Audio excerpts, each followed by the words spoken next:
All sports talk shows are the same, right? I am bothered by everything. You gotta go back to football school. The goal on this guy, it's just immeasurable. Wrong. In a world filled with talking heads more interested in their own celebrity than actually knowing the sports world, it's hard to find the people who really care about sports first. Look no further. Wire to Wire has it all covered. These guys have the knowledge and the cred to back up their opinions. No hot takes to get attention, just straight up opinions. Know anyone else who correctly called the 2020 World Series and March Madness? How about 70% on the NFL and NCAA football last year? You don't. Bottom line, these guys know their shit. They aren't doing it for attention, they're doing it for passion. Wire to Wire, live every Wednesday, 8:30 Eastern, only on Toxic Radio and wherever you find podcasts. Got an idea for a podcast and think you have the talent to make it a reality? Already have a podcast, but been thinking you could take it up a notch, but you're just not sure how to do it? Well, Toxic Entertainment has everything you need to go from podcasting to podcasting. Bring us your talent, your passion, and your best ideas. We'll bring to the table our state-of-the-art technology and comfortable facility, creative and professional staff dedicated to bringing your ideas to life, competitively priced packages to suit your goals and budget, and over 10 years of experience as a leader in the podcasting field. Toxic Entertainment offers quality and affordability that can't be beat. When you're ready to start your journey, Toxic Entertainment is here to help you reach your destination. Learn more at toxicentertainment.net or call 888-66-TOXIC to arrange a studio tour. That's 888-66-86942. Toxic Entertainment, where creativity meets passion.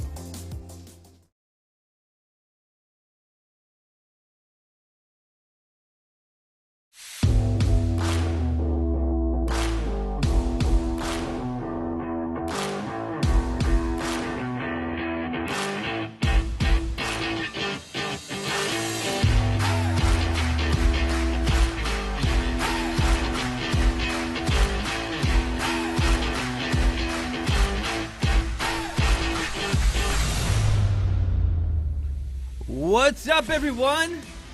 We are back. Christmas is past us, and New Year's is around the corner. You'll be hearing Birds Deep later tonight after Taking a Deep. And we'll talk about later on in the show the most overrated holidays. And Christmas is not going to be on the list. I don't think I'm going to put it on there. But other people involved in the show might do that. We're going to talk a little bit about John Madden. Not get into the X's and O's of it. Might talk about that a little on the next show, but how broad his cultural impact was. Even if you weren't a football fan, you knew who John Madden was. Even Mike, Toxic Mike, knows who John Madden is. That's saying a lot. Mike, you know that John Madden is not a sorcerer or Gandalf's assistant, correct? Wow. I know. Well, he kind of is because he lives in the realm of video game nerdom that they all do. So he could be. He was kind of the video game metaverse with them, so true. You know, and I mean, that game dominated for years and years and years, and today still dominates the football video game realm. So for sure, kinda, it definitely dominated. There was a lot of different football games out there before, so we would jump into that. You know, I'm the Godfrey, THEEGODFREY. You can find me out on the interwebs, the social media places, all that with that name. Facebook, Twitter, Instagram. Taking a Deep with the Godfrey is on TikTok as well. And if you can't catch us live on toxicradio.net or Taking a Deep with the Godfrey Facebook page, you can catch all the past episodes on both of those platforms, as well as the app, Toxic Radio, Google Play Store, iTunes Music. So, speaking of Pornhub, speaking of the Toxic family, sad news. Going to bring it up. I know we got a tribute show happening. Our dear Rick Pruitt. I am saying his last name correct, right? I don't want to get it wrong. You are. The OG podcast of Toxic Radio, if you will. The longest running podcast. I confirmed that with our statistician, Mike. Toxic Mike. That is correct, Mike, right? That is correct. He is the OG podcast, the longest podcast. Unfortunately, he passed away over the holiday. So, the Toxic family's flag is flying at half-staff right now with some heavy hearts. You know, Mike knew him a lot longer than me. I just got to know him more recently in the last year because our shows, were back-to-back, so I got to know him during a crossover. But we'll talk about that a little bit. bring that up. Mike's been around for a lot of that, and there'll be a tribute show, I believe, if I'm getting the date correct here, Mike, January 6th with his co-host, cohort Doug, right? Yeah, so there'll be a tribute show on Rick's show next week. A lot of the old gang, the originators of Paradelphia, the people that were part of the show for a very long time, and even the people that were part of it when it first started off will be there. It'll be a revolving door. It'll be a 2-hour special of Paradelphia that night. And I'm sure there's going to be a lot of choked up individuals, as you can tell. I'm kind of getting there right now. So please tune in. Just know that obviously it won't be a normal Paradelphia episode. It'll be one where we share the memories and experiences we had with Rick and with the show. Yeah. So, yeah, Rick has the most all-time podcasts on Toxic Radio published. He's been on. His stuff has been featured on WMMR, Preston and Steve, I believe. Am I correct in saying that? It's been Preston and Steve talked about him. He's been I think it was Travel Channel that had the Ghost Adventurers. They did like a traveling ghost show, and Paradelphia was featured on there. And he has had an unbelievable amount of podcast downloads. No, I was going to say amazing guests that are still in the paranormal world, from authors to television personalities to other podcasters. The list goes on and on and on. He was very well respected in the paranormal community. So yeah, and I helped behind the scenes on one show, and I remember there was a guy he had on who had Transformers in the background, right? I'm just kidding. Remember that guy?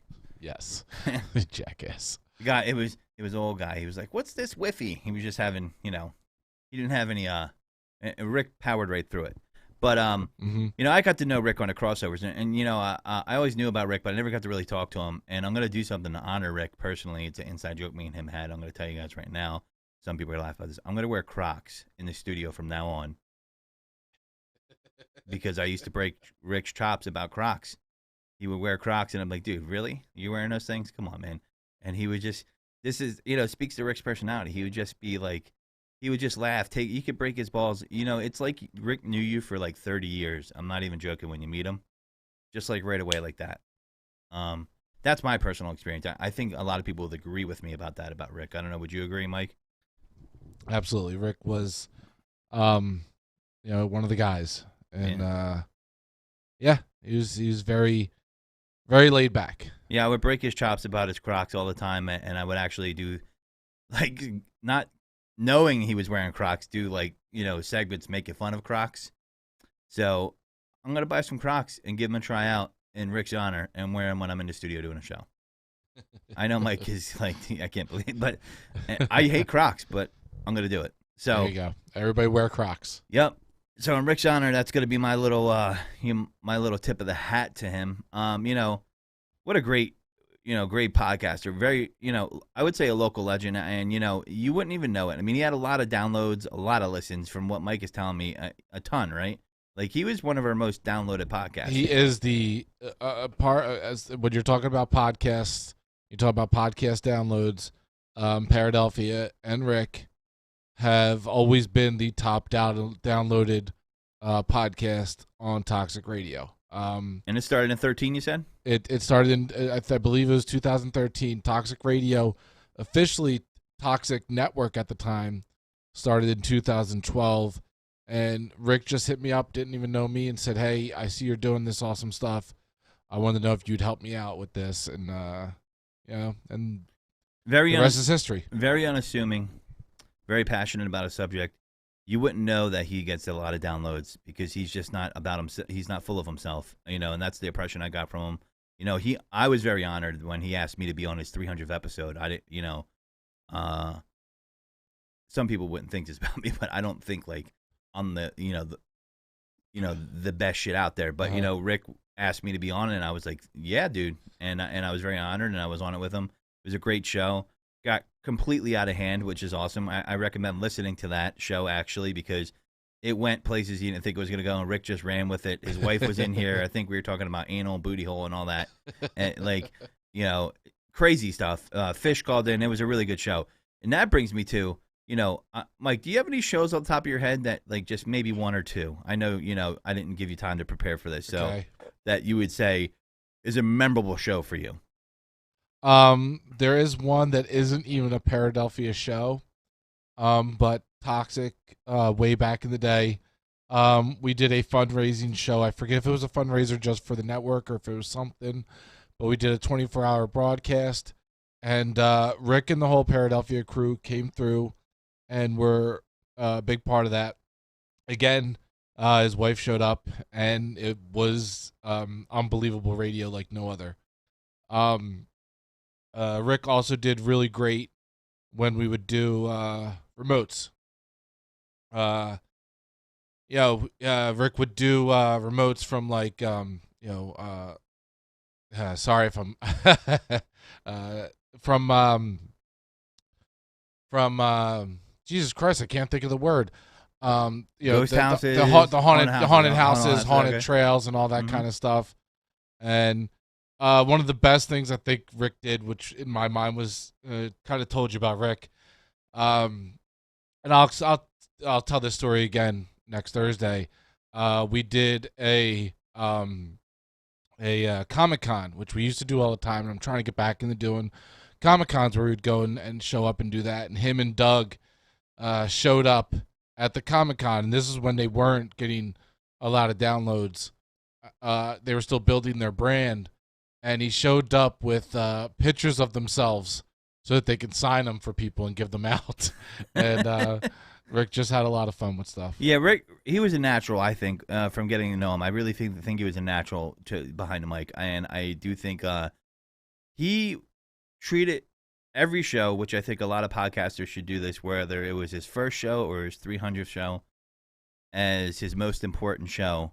And no audience was too small for him. And no audience wasn't important. So I think he's a local podcast legend, a podcast legend here. I know we feel that way about him at Toxic Radio. But if you didn't get a chance to listen to the show and you're listening to my show, the episodes are up on there. And I have a feeling Mike might put him on there for a little bit of time. Something tells me he's going to do that. So, with that being said, we have a special guest coming in for the show that's going to be on the next show. We're going to bring in me and Gene, and we're going to talk, because I know he'll love to talk about this. We're going to talk about another legend that unfortunately passed away, would be John Madden.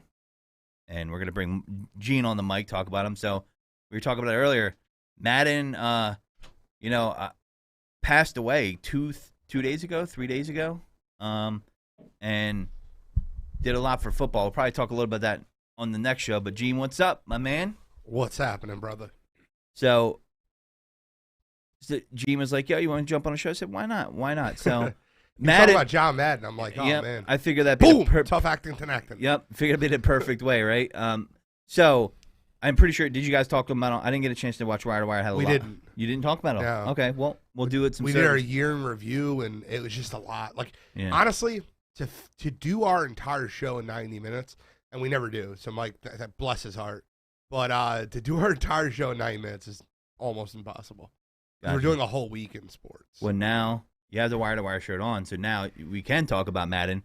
I mean, Madden for me, I knew him as a broadcaster. I grew up hearing him and Pat Summerall.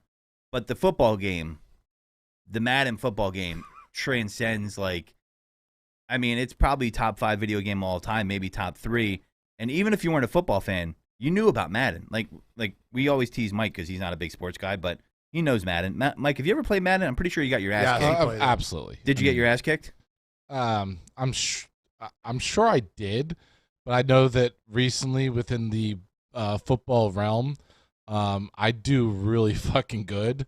So really, yeah, I whoop my boy's ass all the time. He's so lucky he doesn't have a PlayStation 4 because I would hand him the business. Well, I could play him because I have an Xbox, and I might have to play one day, Mike, just to see what I can. I'll hand you the business. But my buddy gets so pissed off because all my buddies know that I'm not in the football. He's like, you don't even like football. Yeah, they're like, you don't even like football. How are you doing this?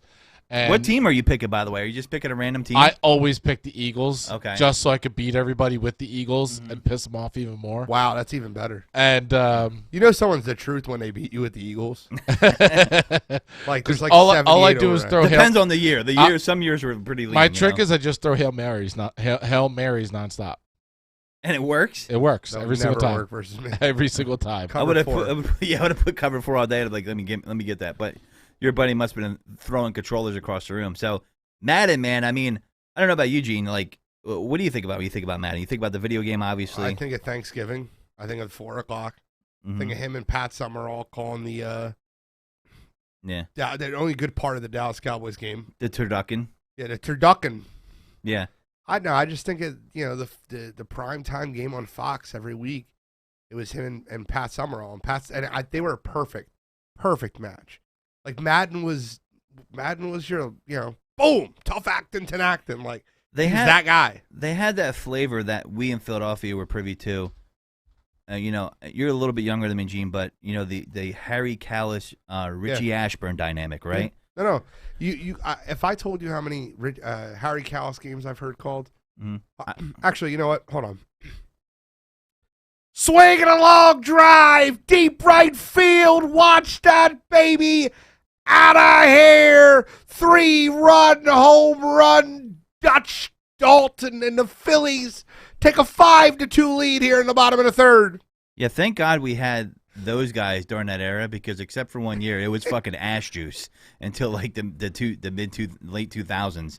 But Harry definitely spiced it up. But they had a dynamic, and then Pat Summerall definitely did, and John, and that's why I brought him up after Rick, because Rick did this here. John was just himself, right? Yeah, and that people love genuine people, and that comes across the mic or the TV. And I encourage people that might not even be a football fan to watch the Madden documentary. It's on Peacock. I missed it on Christmas. I watched it later on, and it's eerie. He passed like 2 or 3 days after it aired. Yeah. It was almost like, okay, I'm done with life. Like, I don't know if that's what happened. When they make a special about you, yeah, and you've made it. You can retire yourself. I don't know if I've ever heard one person say a bad thing about John Madden. I mean, I'm pretty sure it's possible. I mean, Huber put a comment and he said, Madden said the Pats should have taken a knee and played for overtime in their first championship win. But, listen, your analysts aren't going to get it right 100% of the time. And Well, he wasn't just an analyst. He was a great head coach. he was a great He was head coach. drafted A to lot the of people don't know Philadelphia that. Eagles. 21st round. Yeah, Right. and he couldn't play because of injury. Yeah, never played a professional down, actually. No, and but he was a very good head coach for the Oakland Raiders. Yep. Then he went on to be most of the best announcers you'll hear, like the Romos, the Aikmans, are ex-players, ex-people that either coached or called the game. Like I even like listening like Brian Billick call game because they give you a different perspective of what you're looking at.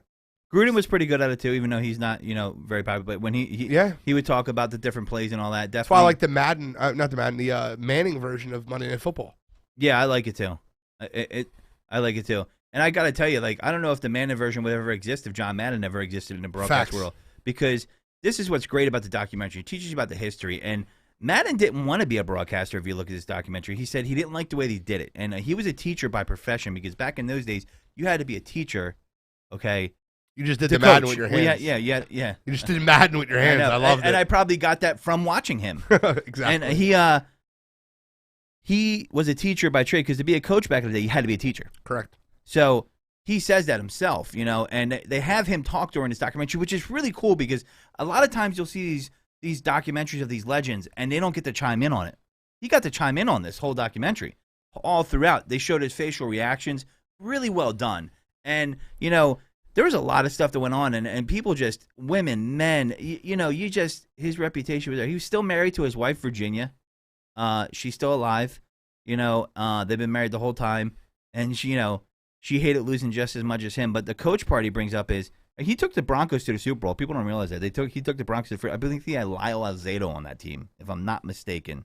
And players, he was revolutionary in the coaching aspect for many reasons, but one of the biggest things is how he treated his players and got them motivated. And players would run through a wall for John Madden. You had to be on time. I know there's 3 rules. I don't know if you remember them, but one was on time. Other one was play your tail off, and there was another one. I forget what the other one was, but it's in there somewhere. We'll figure it out. You got to see the documentary, and the point of that is he set his expectations out there, and he showed emotion just like his players did, and they loved him for it. I mean, any player you hear talk about to play for John Madden, his reputation just exceeds itself, and a lot of the younger generation, even younger, they don't realize that. I'm a big football historian. I love history, and especially football history. They talk about, how he was with his players. I mean, he played with a guy that was older than him, and George Blanda. And they would ask him, like, well, how do you coach a guy like that? It's like, nothing. There's nothing I'm going to tell him about football. He's been playing longer than me.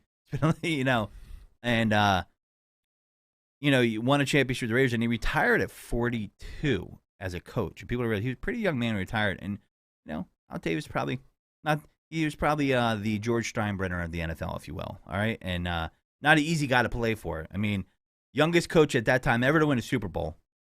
And he said in a documentary he just wasn't enjoying coaching anymore. He just wasn't enjoying it because I think Al Davis was like, I buy you these players, I want the championship every year, and which is wildly unrealistic. I mean, did you watch the documentary, right? I have not yet. Okay, so I'm spoiling it for you a little bit. That's fine. But he's still gonna watch it anyway. Yeah, I will. I'm about 3/4 of the way through it. I kind of dozed off the end. I had a long day that day, but I got to tell you, it is worth it, and it's well done. And I remember seeing the advertisement for it, like coming up to Christmas. I got to see it. Of course, I missed it because busy during Christmas, and then unfortunately passed away. I mean, I was shocked that he passed away. There's not a lot of details around it, but I mean, how shocked were you? And I wasn't. He was 85 years old. Yeah, I didn't even realize how old he was. So John, I remember John Madden football. Madden 94, Madden 95, back in the day, me and my buddy Danny Bunky, we used to play it at his house every Sunday before the football games, and then we watched the games with our dad. And Madden was that guy. And he used to call the games on Madden. They used to pre-scripted calls. Now it's different announcers, but John was a great coach, great announcer, created a legendary football game. Anybody that's ever talked about him, that's known him, talks about how incredibly smart he is. Loved the football game and was authentic. Yeah, and what's people love authenticity. And he had a love for the history of the game. And I'm going to tell you how you know this. If you played the game, he always had the Madden teams in there and the all-time players. I used to love playing friends and use Walter Payton on him. Oh yeah, try to stop this guy. And it teaches people history of the game. Madden was a big aid in teaching people football. Yeah, he wouldn't fly either. Madden tour bus. Yeah. He talks about the documentary. He wouldn't fly, and they talk about he had the same driver for 23 years too. Same guy still alive. They talk to him. They talk about how being on the all Madden team was the shit.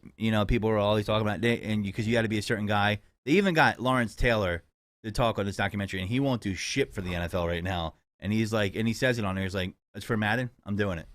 Straight up, he didn't play for Madden. That's just the respect that he had for him. I don't even think Madden was coaching. Madden wasn't even coaching anymore when he came into the league, and he taught you about football because he made it so simplistic. Sometimes you make things so complicated. In the way he talked about the X's and O's, and it talks about in the documentary. He wanted to teach people the game. Well, it's funny because I heard someone say this the other day, and it's very tough to argue.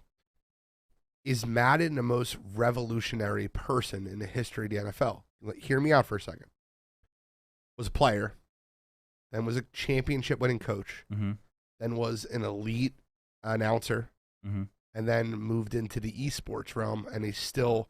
So you're talking about from 1960s when he was drafted, what was 57?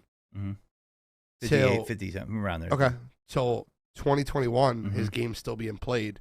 It's the most universal football game.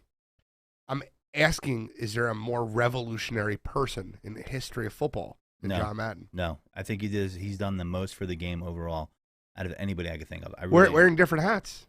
Wearing different hats.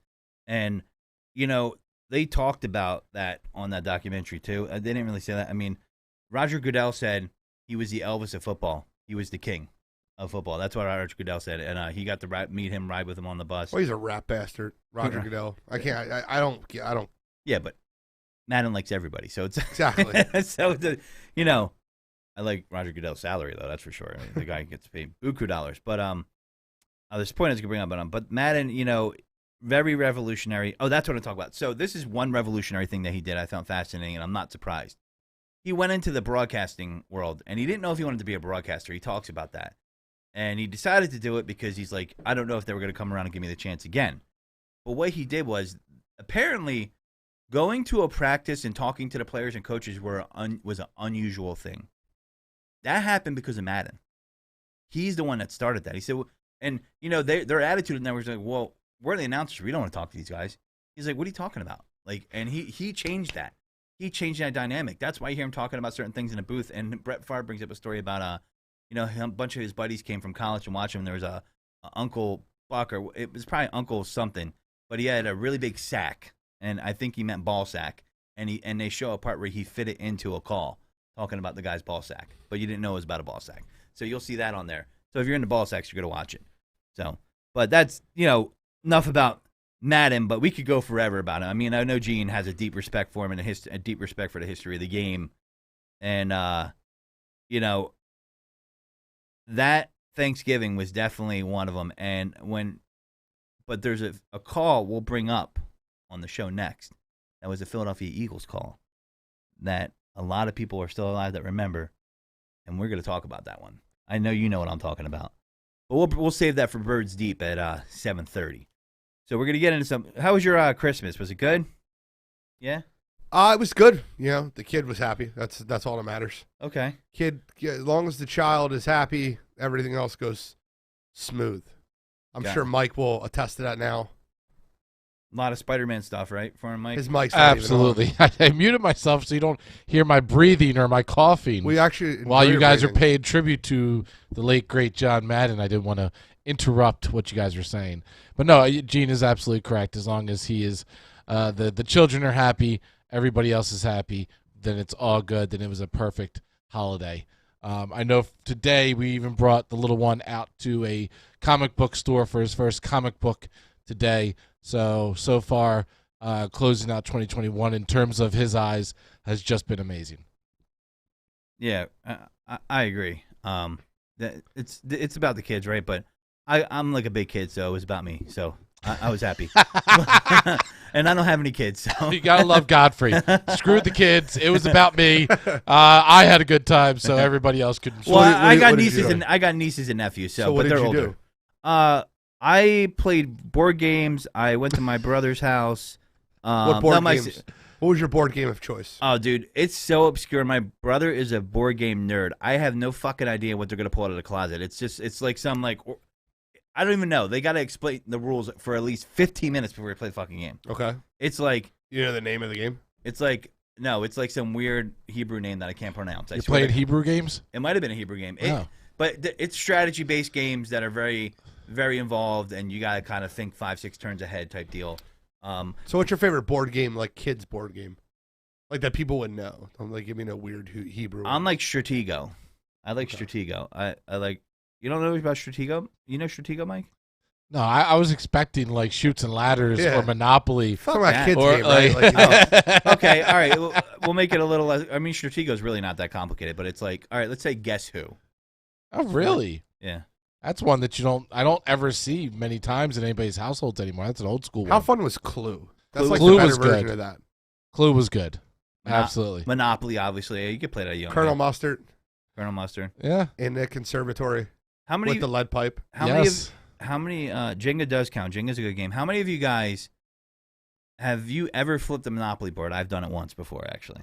I've made people want to flip the Monopoly board because my strategy always works. Even if I tell people my strategy, it still works. Monopoly, I think, can cause fights. It was like, Did you hear that there's analytics out with Monopoly? really? Like there's literally a person that took the strategy out of it and like broke down the numbers of it. Like, all right, so funny story. What are the two most like coveted properties that you should own in Monopoly? Boardwalk and Park Place, but he's probably going to default to the green ones, right, as being the better ones. So the orange ones and the red ones were the ones that you need to own.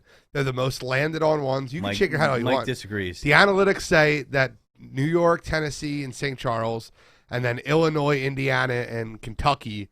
Those are the Most 6 that landed you on? need to own. Most landed on. And then the analytics behind it say you should not get hotels. Only get as many possible houses as possible because hotels aren't worth the extra money that you're spending on them. Ah. What does the analytics say about landing on the free parking jackpot? They also say later in the game, stay in jail. Really? Like as many turns as possible. That's funny. My strategy, 100%, I don't agree with that.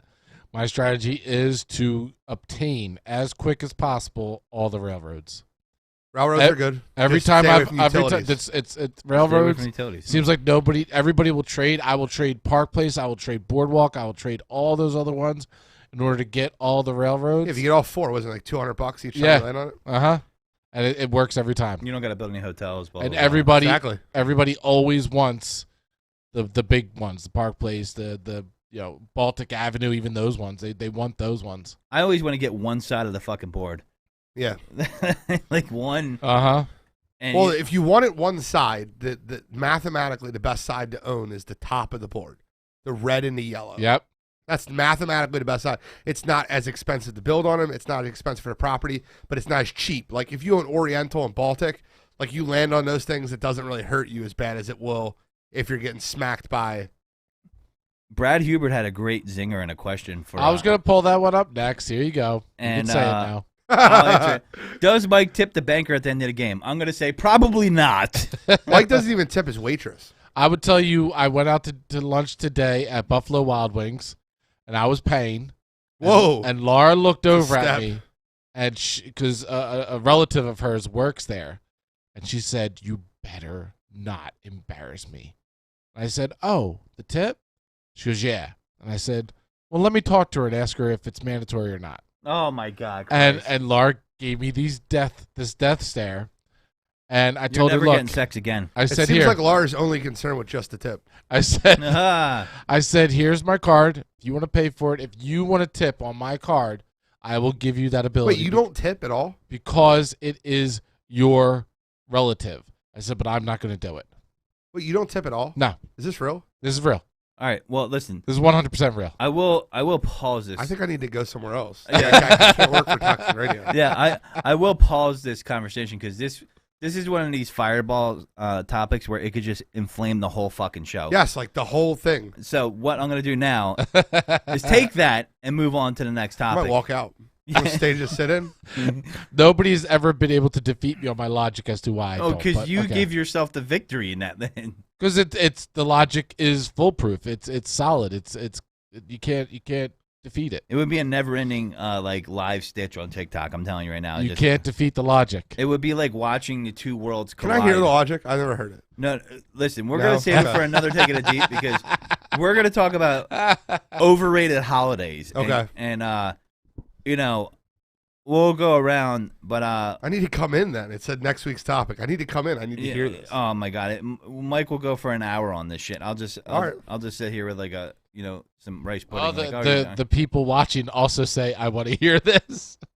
All right, we'll do it next week. Just give you something to tune into. Yeah. We'll talk about no tipping next week, and I'm gonna try to find someone from like the American Restaurant Association or something to call. Bring them on. Yeah, Bring them in the studio. Like, Yeah. you know what you should do? You should get like a single mom waitress Oh, and have her sit in the studio while Mike explains why he doesn't tip anyone. Laura definitely manages that, though. I'm going to tell you right now. She does because she tips and she tips well and she believes in tipping. I'm a 25-30% tipper. I Same. do not believe in the custom. We'll talk about it. Okay, next week. Karma's a real thing. That's all I'm going to say. So next week we'll talk about it. So overrated holidays. There's probably a handful of them. There's What's an definitely- overrated holiday for you? Okay, so you need to go first because I need a second to think about this. Okay. So we got St. Patty's Day. Done. Okay, we'll It's all definitely get mine.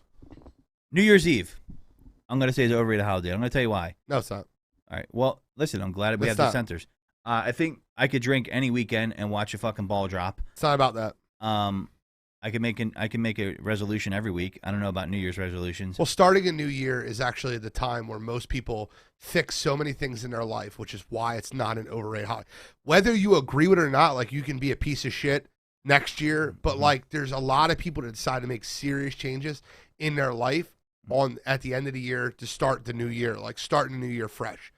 I get your point. Why it might be overrated for you, it's not an overrated holiday. Well, let me give you a reason why it's overrated. I don't know if I have a problem with the holiday or that tradition. I'm going to tell you why I think it's overrated. Not necessarily the holiday or that tradition. I get the having a New Year's affirmation, if you will. This is why. It's the construct of it. I think going to a bar that's open that you pay a certain amount for is overrated. You get shitty beer, you wait in line, shitty horse tubers. I think if you're going to celebrate New Year's Eve, the optimal way to celebrate it is a really good house party, and where you know people, food's flowing, people bring some food, alcohol, you have a good time. That's a great New Year's Eve. But at the bar, where you got to drive drunk possibly, or get the Uber. Now we have Uber or Lyft, no excuse for it. You're going to pay out your ass for the Uber or Lyft, because I've been that guy on the other side of the wheel that made a lot of money. I'd be like, I'm not even going. This is a $400 night for me. It'd be like 5 hours, $400, bam.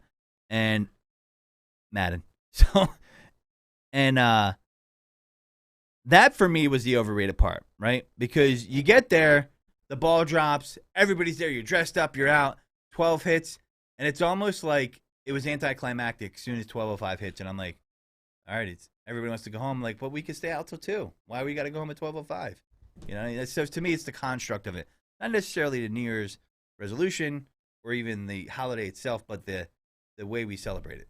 I mean, didn't say Thanksgiving Eve. I mean, is that a holiday? I mean, technically. I mean, I would say that. It's the same thing. It's just worse. Like, our overrated holidays, let me help you. St. Patty's Day, overrated holiday. Yeah. More than 50% of people that go out on St. Patty's Day and get drunk aren't Irish. That bothers me. That aren't Irish. Are not Irish. I would agree with and you. You shouldn't need Valentine's Day to treat your girlfriend good. You should be able to take her out any time of the year and not be a piece of shit. It was invented by Hallmark. I'm going to make a bet, though, I guess, that Mike is anti-Valentine's Day. Would this be correct, Mike? Oh, absolutely. See, me and Mike agree on our 2 overrated holidays. 100%. Do you have a third one, Mike? I do. All right, let's hear it. Christmas. You're I knew it. I fucking knew it. See, I guarantee you won't say that 2 years from now. Christmas. I guarantee you won't. But this is why. But I said this on a previous episode. Because he's having a kid, right? But I said this on a previous episode. Christmas, what Christmas was originally and what it has snowballed into. But at the same token, I don't agree what it has snowballed into, but I think it should be about the kids. I think Christmas should be 100% treated similar to Halloween. What I mean by that is, with Halloween, there is a certain age that as adults, we decide that we are too old to go trick-or-treating. We decide we are too old to participate in the activity of Halloween. Well, the same should be done for Christmas. Christmas should stay with the kids. We can still participate in Christmas parties. We can still participate in Christmas get-togethers, but it shouldn't be so overblown as it is in today's society, and it should be more about the kids. I figured it out. Where it is over the top. I figured it out with Mike. All right. He never likes giving money to any reason. Like, all right, think of it this way, right? He doesn't tip. He doesn't like giving gifts to any adults. Like, I'll get them for the kids because he'll justify that shit, right? So he doesn't tip. He doesn't give gifts. This is exactly what it is. He just doesn't like spending money. I mean, Mike, do you have a comment? I mean, for anybody who has, and I'm not saying that the panel today has not, but for anybody who has lived literally poor as dirt, they have a certain aspect of their lifestyle where they don't like to spend money. But I don't think that it goes with. It goes that one notion. of two ways, Mike. I don't think it goes with that notion. There is a part of it that is there that you are true with, but I look at things logically and how they should be done, and that's the way I believe. And I don't know what Godfrey's doing with his he is Yeah, just doing weird things with his soundboard. But no, I truthfully believe that. I think it would be better. I think it would be less stress on individuals. I think it is more about the kids, and that's about it. So I agree with you to a point that the gift giving amongst adults is a little bit too much.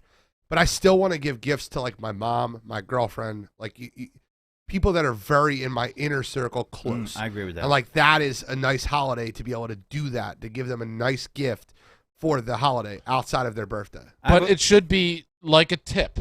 Taking it back. Oh, God. It should be like a tip. Not expected, but appreciated when it is done.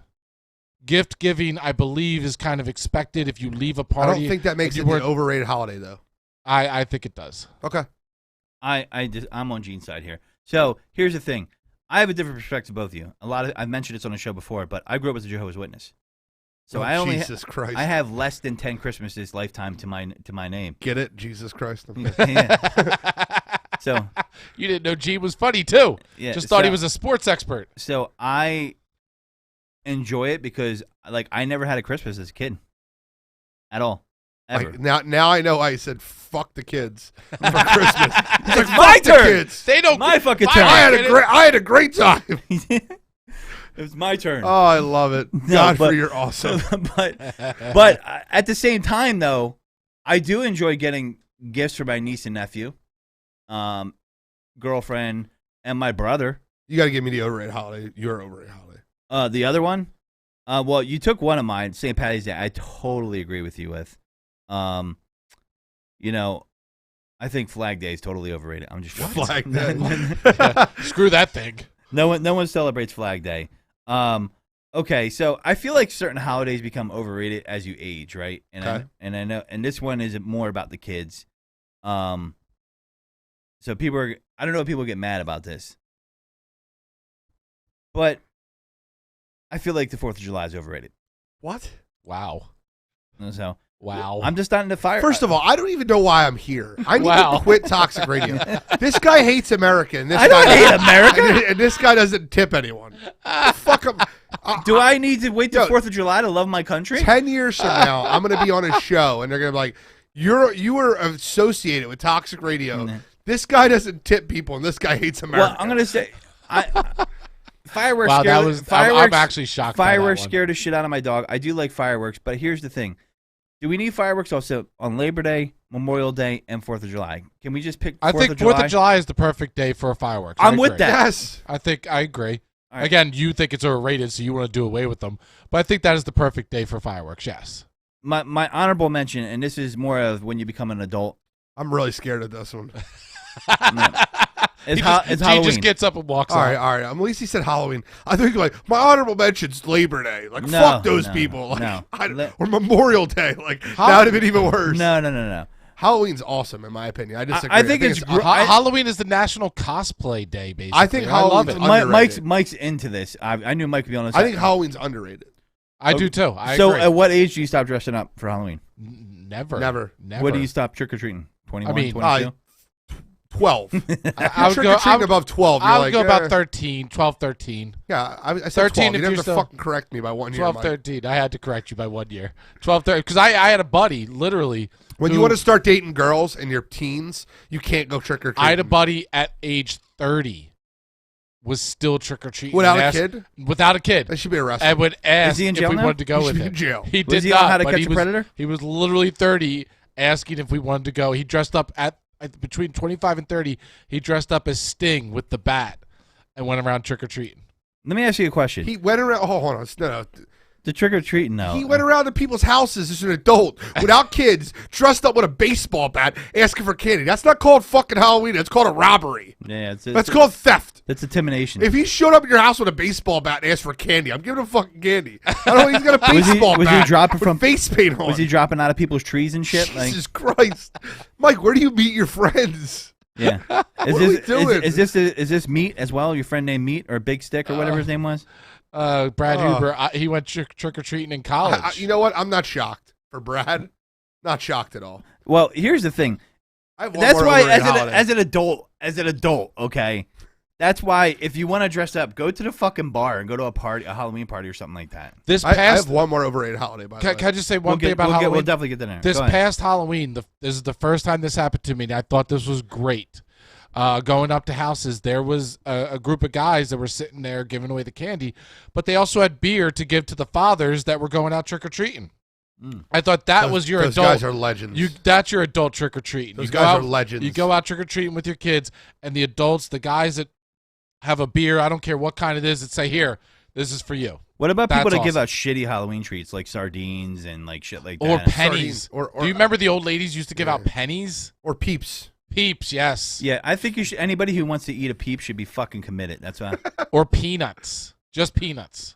Yeah, leftover peanuts from I the want airline. your fucking hand peanuts, dude. Yeah. You just scooped it with your dirty ass hands. Did you wash your hands? Yeah, fuck that, man. It tastes like mothballs probably. So, Gene's going to talk about his other holiday, but I wanted to bring something up. You brought up New Year resolutions. Do you think some people go like, you know what, this year, I'm going to try to be an extra big piece of shit? Do people? I think so. You think people do that? Like, I actually, it's funny you say that. One of my resolutions this year is to be more selfish. Okay. And I don't mean to say that in a But that could way. be selfish in a good way, where you focus more on yourself. I have to. Okay. Yeah. Totally understandable. I try to say that to myself every year to inch a little bit more, because when you are a giving person and you're a giving person, get the fuck out of here. You don't even tip. That's different. Brent. That's different. I want to know. Different. Did Brad go to college in like Penco Tech or Lincoln Tech or something like that? Just imagine Brad in college walking around people's houses. Trick or treat. I'm a DeVry College student. What's up? That's great. That's funny. I wish. What I wonder what he dressed up as. So, what's your extra or your other overrated holiday? Tell me. 100%. The most racist scumbag holiday of them all. Columbus Day. So Columbus. Why is that even celebrated? Why is that even a holiday? Get that shit out. Get it out of the calendar. I don't even want to talk about. I love history. There's so many. There's so many fascinating things about Columbus. One of them is he never actually stepped foot in America. Facts. He was in the West Indies, which is Jamaica, those areas. He never stepped foot in fucking America. Not once. They also theorized that he might have actually been Portuguese, not Italian.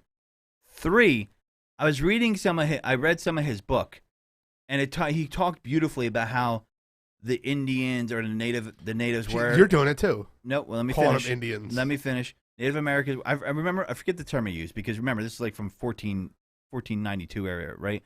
He ugly motherfucker, by the way. He was then, after he beautifully described them as a people, he goes, we can easily take over the island with 50 men and make them servants in 10 days. It was so evil. In the same fucking breath, and I'm like, this guy. Such great people. We can fucking steal from them. They will do whatever we want. Like, if you read his book and you don't think. Why was this celebrated for years? Like, America was found. No, it wasn't. It was here. Like, this ignorant asshole came here and was like, oh, you guys are all Indians. No, we've lived here our whole lives. No, you're Indians. Like, what the fuck? Why is that a holiday? I think it became like a cultural epicenter. The funny thing about it is, the guy that should be more celebrated, I think, by Italians is Americo Vespucci. Yeah, I agree. And he's Italian, no doubt about it, and that's part of where America's name's from. Americo Vespucci. I follow. Yeah, so he was an Italian merchant. I didn't need the cliff notes on the from Florence. America turned into America. I didn't need that one. So it was more for the audience. I'm kidding, bro. But and he and he actually went into America in 1497. Columbus didn't make it. So listen, that's a hot take, but I don't disagree with it, because I think it's overrated in the sense where, who celebrates Columbus Day anyway? Even if you were for Columbus. No, I just don't want it to be in the calendar. Do you celebrate it? I don't want there to be a day. Okay. Well, I mean, I'll take the off day, but I'm not celebrating it because give me a different off day. Okay. Let's find somebody deserves to be celebrated. Gotcha. I'm just giving my opinion. I hear Mike you. agrees with me. Yep. Mike's like, whatever, fuck it. Yeah, so that's it for our most overrated holidays and everything else we talked about. Great show. Short show this week. No big deal. We got another one coming up in about T-minus 27, 26 minutes and birds deep. We're going to go into football, talk a lot of birds, and we'll be back. Same host, same studio, same mic that doesn't tip.